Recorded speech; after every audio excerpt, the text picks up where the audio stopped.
இயேசு ஆண்டவரில் எனது பிரியமான சகோதரிகளே, சகோதரர்களே, இயேசுவின் நாமத்திலே உங்கள் அனைவருக்கும் வாழ்த்துக்களையும் ஜெபங்களையும் உரித்தாக்குகிறேன். Praise the Lord, praise the Lord, hallelujah, hallelujah, hallelujah. நான் நல்லா இருக்கிறேன் அப்படின்னு சொல்கிறோம் மட்டும் 3 தடவை அல்லேலூயா சொல்லுங்க பார்ப்போம். கையை உயர்த்தி. சத்தம் குறையுது, என்னத்தா? எல்லாம் நல்லா இருக்கீங்களா? அருமை. பிரியனாகி அன்பு பிள்ளைகள் எப்பொழுதுமே நல்லா இருக்கணும், சூப்பராக இருக்கணும், மகிழ்ச்சியோடு இருக்கணும். வாழ்த்துக்கள். அழகாக ஆண்டவர் இந்த நாளிலே சிறப்பான ஒரு சிந்தனையை நமக்கு கொடுக்கிறார். ஒரு காலகட்டத்திலே சின்ன பிள்ளைகளுக்கு ஒரு டயலாக்கை கற்றுக் கொடுத்தோம். ஒரு சொற்றொடரை கற்றுக் கொடுத்த சின்ன குழந்தையா இருந்த பொழுது, சின்ன குழந்தைகளுக்கு பெற்றோர்கள் பெரியவர்கள் திரைப்படத்தில் வந்த ஒரு டயலாக். அப்போல்லாம் என்னது, ரஜினிகாந்த் யாருக்கெல்லாம் பிடிக்கும்? இப்போ ஒரு கூட்டம் தெரியுது, விஜயை பிடிக்கும் சொல்லி தெரியுது. ஆமாம், ஆனால் என்ன ஆக போதோ தெரியல. சரியா? நடிகருக்கு நம்முடைய தமிழ் சமூகம் அப்படிப்பட்ட ஒரு சமூகம் மாற்றப்பட்டு கொண்டே இருக்கிறது. திரை உலகத்தை கண்டு மயங்குகிறது உலகம். எனவே திரை உலகத்தில் வந்த ஒரு அழகான ஒரு டயலாக் வந்துச்சு. சின்ன பிள்ளைகளுக்கு நம்ம ஆக்ஷன் பண்ணி காட்டுறேன், நீங்கள் பதில் சொல்லணும், சரிங்களா?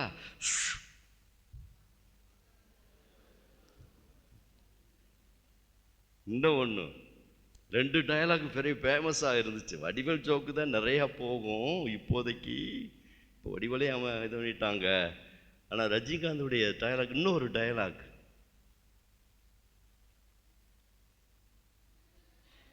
அது ஒன்று. இன்னும் ஒன்று, ஏன் வழி.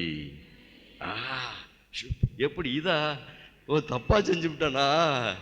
சரியா போச்சு போ. இப்படியா? இது என்னையா அது? என் வழி தனி வழி, இப்படியா? சரி சரி, ரைட். ஆனால் சின்ன பிள்ளைகளுக்கு சொல்லி கொடுத்தீங்களா இல்லையா?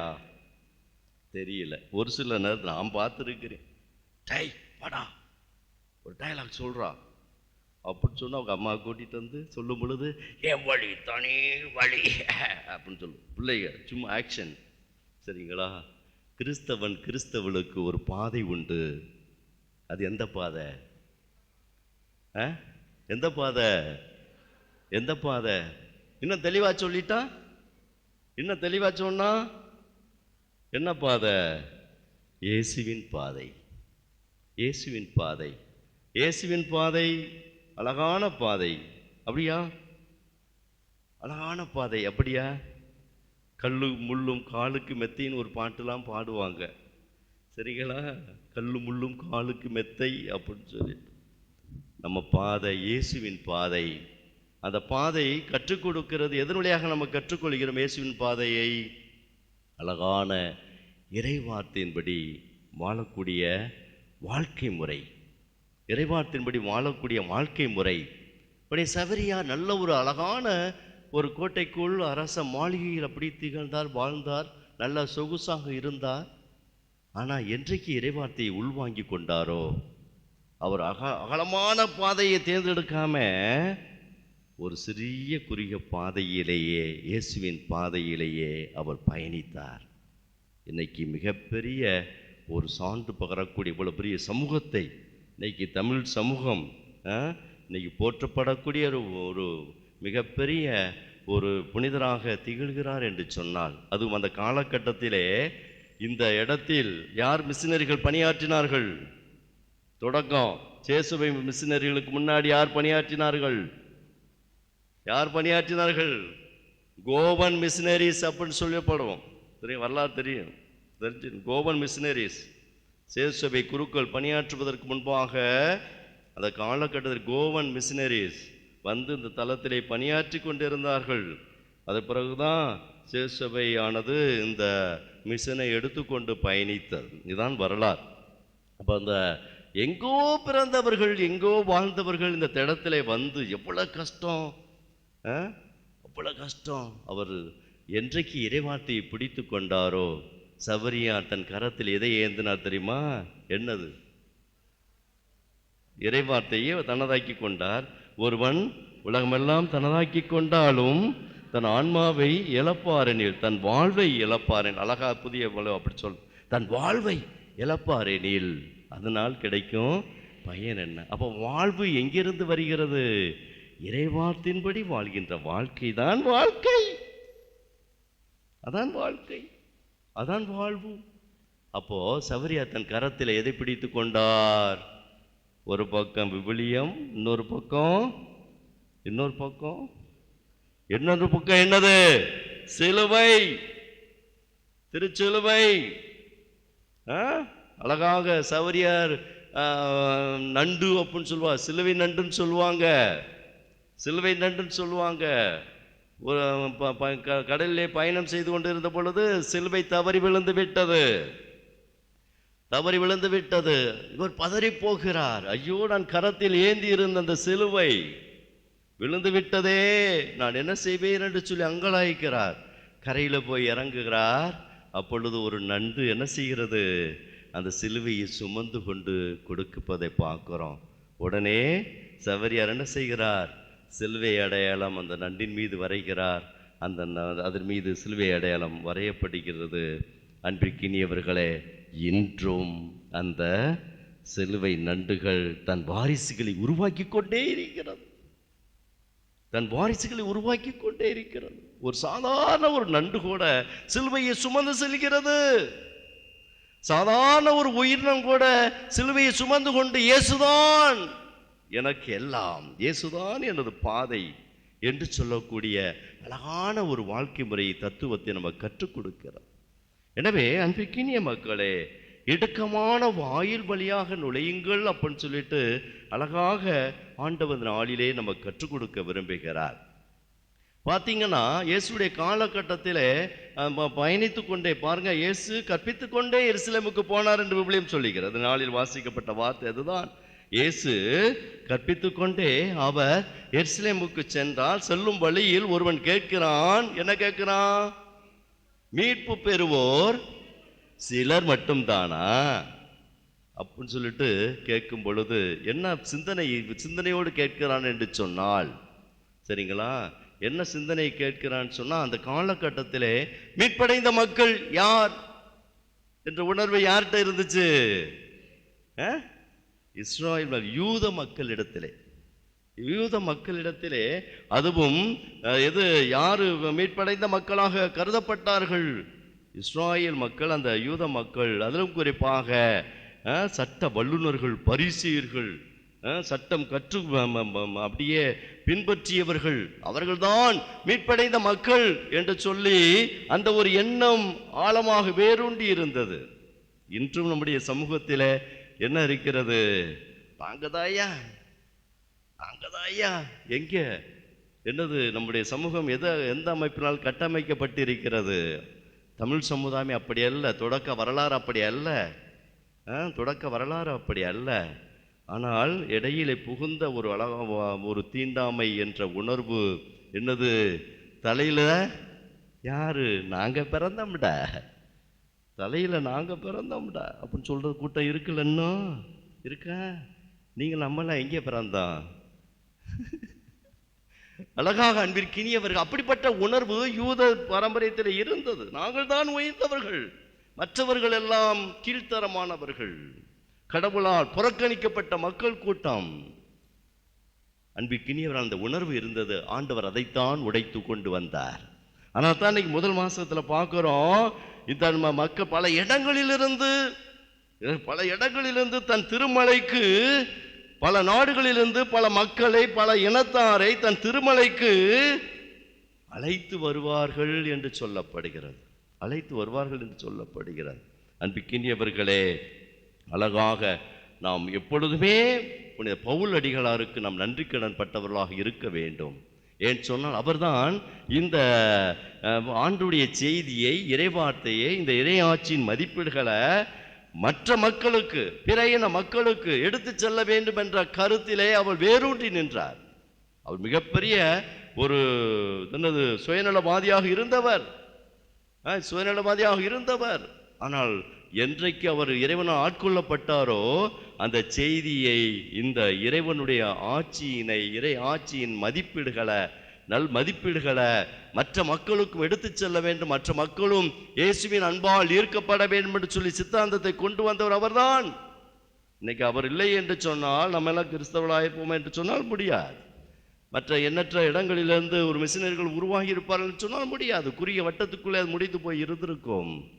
அன்பிற்கினியவர்களே, அழகாக நாம் இந்த நாளிலே நாம் சிறப்பாக சிந்தித்து பார்ப்போம். நாம் ஒவ்வொருவரும் இயேசுவின் பாதையிலே பயணிக்கிற பொழுது அது இடுக்கமான பாதைதான்.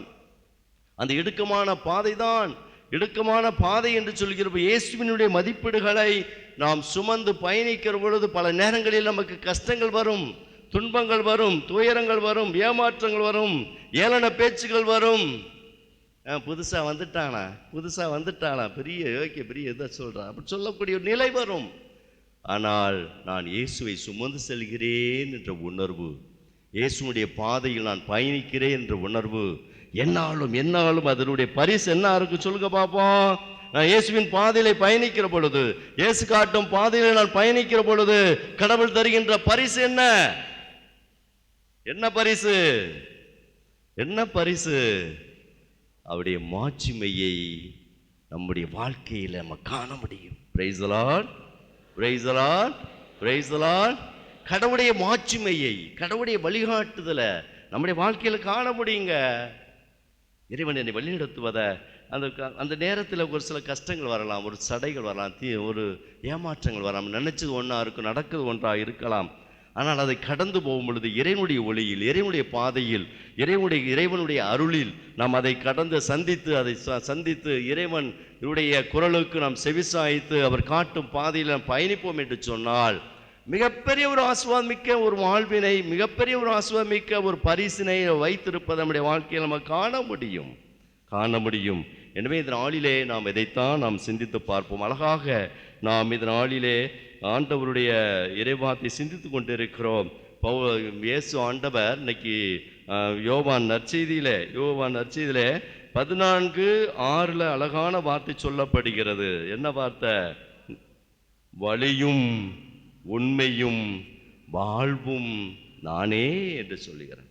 வழியும் உண்மையும் வாழ்வும் நானே என்று சொல்லுகிறார்.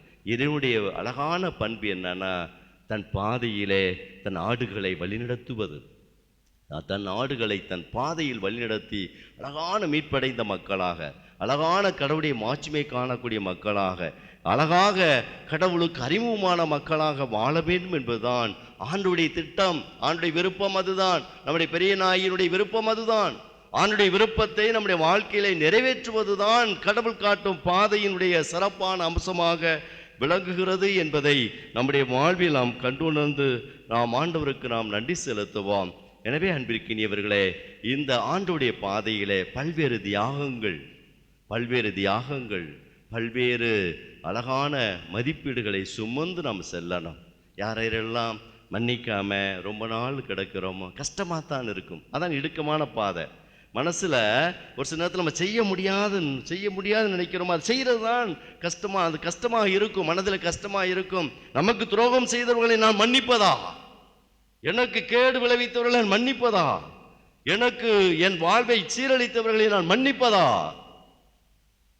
ஆண்டவர் மன்னிக்க சொல்றாரே, ஆண்டவர் மன்னிக்க சொல்றார். கஷ்டமாக இருக்கும். அந்த கஷ்டமான பாதை, அந்த கஷ்டமான செயலை செய்கிறது தான் கடவுள் காட்டும் பாதை.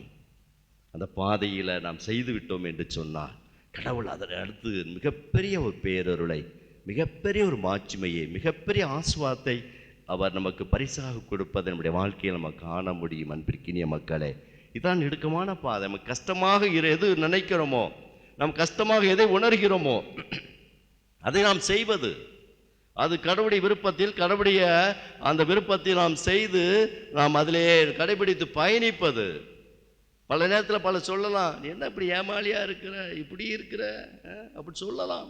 ஆனால் நமக்குள் மனசுக்குள் எப்பொழுதுமே நான் இயேசு காட்டும் பாதை நான் பயணிக்கிறேன். இதாங்க ஒரு கிறிஸ்தவனுடைய ஆழமான உள்வுணர்வு. ஒரு சில நேரத்தில் பஸ்ஸில் போவீங்க, ஒரு சில முதியவர்கள் பஸ்ஸில் நின்று கொண்டு இருப்பாங்க. சரிங்களா? நான் எழுந்து கொண்டு அந்த இடத்துல அந்த பெரியவர்களை உட்கார வைக்கிறேன். சரிங்களா? இப்போ கூட்டமாக இருக்குடா, தூக்கி செருப்பை இடத்துல போடுறா, சூப்பர், இடத்த பிடிக்கிறதுக்கு. ஒரு சில நேரத்தில் குழந்தைகளை பூரா இந்த ஜன்னல் வழியாக தள்ளி விடுறது, சரியா, இடத்த பிடிக்கிறதுக்கு. நோ நோ, பெரியவங்களை உட்கார வைப்பது, முதியவர்களை உட்கார வைப்பது, சரிங்களா, சரிங்களா, விட்டு கொடுத்தல், செஞ்சு பாருங்களே. அதான் இயேசுடைய பாதை, இயேசுடைய பாதை. ஒரு சில நேரத்தில் நம்மை வெறுப்பவர்கள் நடந்து கொண்டு போகலாம். என்னது? கோழிக்கிட்ட பேசுறது, கோழிக்கிட்ட பேசுறது, நல்லா பேசும், அழகா பேசும். என்னது? யாரி துப்புனோ செய்யக்கூடாது. இயேசுடைய பிள்ளைகள், சரி போன, அவளும் மனுஷி தானே, இவளும் மனிதன் தானே, இவளும் மனுஷன் தானே, இவளும் இயேசுடைய அன்பு பிள்ளை தானே, நான் மனதார மன்னிக்கிறேன். சரி, அதுதாங்க இயேசு காட்டும் பாதை. சரிங்களா? ஒரு சில நேரத்தில் ஒன்னது உதவி உதவின்னு கேட்குற பொழுது உன்கிட்ட நிறையா இருக்கலாம், ஆனால் கொடுக்கக்கூடாது என்ற உணர்வு இருக்கலாம். அதை தாண்டி இருக்கிற என்கிட்ட ஆண்டவர் கொடுத்துருக்கு, அதை நான் கொஞ்சம் கொடுக்குறேன், செஞ்சு பாருங்களே. அதுதான் மிகப்பெரிய மகிமை. உன் நிலம் அழகான விளைச்சலை காணும், உன் குடும்பம் அழகான இயேசுவை காணும். இயேசுவால் பாதுகாக்கப்பட்ட அழகான அன்பு மக்களாக நாம் திகழ முடியும். அதனால் ஒரு அழகான ஒரு கதை நம்ம நிறைய தடவை கேள்விப்பட்டிருப்பீங்க. படிக்கல்லும் என்னது சிலையும் பேசிக்கொண்டதாம். படிக்கல்லும் சிலையும் பேசிக்கொண்டதாம். இது தெரியும், இருந்தாலும் ஞாபகப்படுத்திக் கொள்கிறேன். படிக்கல் கேட்டுச்சான், இந்த பாரு, 2 பேரும் ஒரே மலையில் எடுத்து வெட்டி எடுக்கப்பட்ட கல். ஒன்னையும் மலையில் வெட்டி எடுத்த, நான் இருந்த மலையில் தான் வெட்டி எடுத்தாங்க, என்னையும் அங்கே தான் எடுத்தாங்க. ஆனால் என்னைய வார போகிற பூரா மிதிச்சுக்கிட்டு போகிறாங்க, மிதிச்சு தானே மிதிக்கிறாங்க. அவனை பாரு, நல்லா மாலை போடுறாங்க, நல்லா என்னது ஒரு சிலத்து தங்க நகைகள்லாம் போடுறாங்க, பாபன் பட்டு புடவைகளெல்லாம் உனக்கு கொடுத்துறாங்க. என்னை பாரு, இப்படி மிதிச்சுக்கிட்டு கிடக்கிறாங்க அப்படின்னு சொல்லிட்டு அங்கலாயித்ததான். அப்பொழுது அந்த சிலை சொன்னிச்சான், இந்த பாரு, நாம் இருவரும் ஒரே மலையில் வெட்டி எடுக்கப்பட்ட ஒரு வெட்டி எடுக்கப்பட்டவர்கள் தான். ஆனால் நான் என்ன செய்தேன், அந்த சிற்பிக்கு என்னையே முழுமையாக கையளித்தேன். நீ என்ன விரும்புகிறாயோ அதை செய், நீ என்ன விரும்புகிறாயோ, என்ன விரும்புகிறாயோ அதை செய் என்று சொல்லி என்னையே நான் முற்றிலுமாக கையளித்து விட்டேன். நான் அழகான ஒரு சிலையாக நான் மாறி இந்த கோவிலை அலங்கரித்து கொண்டிருக்கிறேன். ஆனால் நீ என்ன பண்ண? தெனாவட்டா, திமுறா, என்ன சொல், இன்னும் யாரும் தொடக்கூடாது, என்னை யாரும் தொடக்கூடாது, நான் பார்த்து நான் பெரியவனா, நீ என்னதுக்கு தொடக்கூடாது, அப்படி திமிரு பிடிச்சதனமா தெரிந்தாய். அதனால தான் உன்னை வெட்டி படிக்கல்லாக உன்னை போட்டுட்டாங்க அப்படின்னு சொன்னாங்க. அன்பிற்கினியவர்களே, இறைவனுடைய விருப்பத்தில் தன்னையே அர்ப்பணிக்கிற பிள்ளைகள் தெய்வங்களாக, நடமாடும் தெய்வங்களாக மாறுவார்கள். அவர்கள்தான் இயேசுவுக்கு, கடவுளுக்கு அறிமுகமான பிள்ளைகளாக இருப்பார்கள். யாரெல்லாம் ஆணவமாக தெனாவட்டா அடுத்தவனை கெடுத்து, அடுத்தவன் குடியை கெடுத்து வீணாக்கி, ஆணவமாக அடுத்தவன் நிலத்தை கையப்படுத்தி வாழ்க்கையில் மோசமான ஒரு அகண்ட ஒரு சூழலிலே வாழக்கூடியவர்களாக இருக்கிறார்களோ அவர்கள் இறைவனுக்கு அறிமுகமாகாத பிள்ளைகளாக மாறிப்போய் விடுவார்கள். அறிமுகமாகாத பிள்ளைகளாக மாறிப்போய் விடுவார்கள். அழகா இறைவார்த்தை என்ன சொல்லுது? எனக்கு ஐயா, நீங்கள் வரும்பொழுது நாங்கள் உண்டோம், குடித்தோம், நீங்கள் சொல்வதையெல்லாம் கேட்டோம் என்று நீங்கள் சொல்வீர்கள். அப்பொழுது நீங்கள் யாரோ என்று எனக்கு தெரியாது என்று சொல்லி உங்களை என்ன செய்வாங்க? புறம்பே உள்ள இருளில் தள்ளுவார்கள். அங்கே அழுகையும் அங்கலாய்ப்பும் இருக்கும் என்று சொல்லப்படுகிறார். அன்பிற்கினியவர்களே, நாம் ஒவ்வொருவரும் செய்யக்கூடிய தியாகங்கள், நன்மையான காரியங்கள், மனசில் கஷ்டங்கள் இருக்கலாம், அது செய்ய முடியாத ஒரு சூழல் இருக்கலாம். ஆனால் அதை கடந்து நாம் செய்கிற பொழுது கடவுளுக்கு நாம் அறிமுகமாகிறோம், கடவுளுக்கு நாம் பிரியமாகிறோம், கடவுளுடைய மாட்சிமையை காணக்கூடிய மக்களாக நாம் மாறுவோம். எசையா புத்தகத்திலே அழகான வார்த்தை சொல்லப்படுகிறது. 17:48-17 வாசிங்க பார்ப்போம். இஸ்ராயேலின் தூயவரும் உன் மீட்பருமான ஆண்டவர் கூறுவது இதுவே, உன் கடவுளாகிய ஆண்டவர் நானே, பயனுள்ளவற்றை உனக்கு கற்பிப்பவரும். எசையா புத்தகம் 48:17-18. உன் கடவுளாகிய ஆண்டவர் நானே, பயனுள்ளவற்றை உனக்கு கற்பிப்பவரும் செல்ல வேண்டிய வழியில் உன்னை நடத்துபவரும் நானே. என் கட்டளைகளுக்கு நீ செவிசாய்த்திருப்பாயானால் உன் நிறைவாழ்வு ஆற்றைப் போலும் உன் வெற்றி கடலை போலும் பாய்ந்து வந்திருக்கும் என்று சொல்லப்படுகிறார். ஒரு சில நேரத்தில் கடவுள் பாதையில் பயணித்து கொண்டு இருக்கிற பொழுது ஒரு சில தடைகள் வரலாம், ஒரு சில துன்பங்கள் வரலாம். அந்த வேளையில் சோர்ந்து போக வேண்டாம். இறைவன் என்னை சரி செய்வதற்கு, இறைவன் என்னை சரியான பாதையில் கூட்டி செல்வதற்கு இறைவன் கொடுக்கின்ற கொடை பொக்கிஷம் என்று சொல்லி அதை ஏற்றுக்கொண்டு அதை கடவுளுடைய உதவி கொண்டு நாம் கடந்து செல்லக்கூடிய பிள்ளைகளாக மாறுவோம். அதனால் அவர் தண்டித்து திருத்துவதை வேண்டாம் என்று சொல்ல வேண்டாம். ஆண்டவருடைய விருப்பம் எதுவோ அதன்படி எனக்கு ஆகட்டும், நான் உன் பாதையிலே நான் என்னாலும் பயணிப்பேன் என்று சொல்லி நாம் பயணிப்போம். அழகான அந்த பாடல் வரிகளை மட்டும் பாடிட்டு நம்ம நிறைவு செய்வோம்.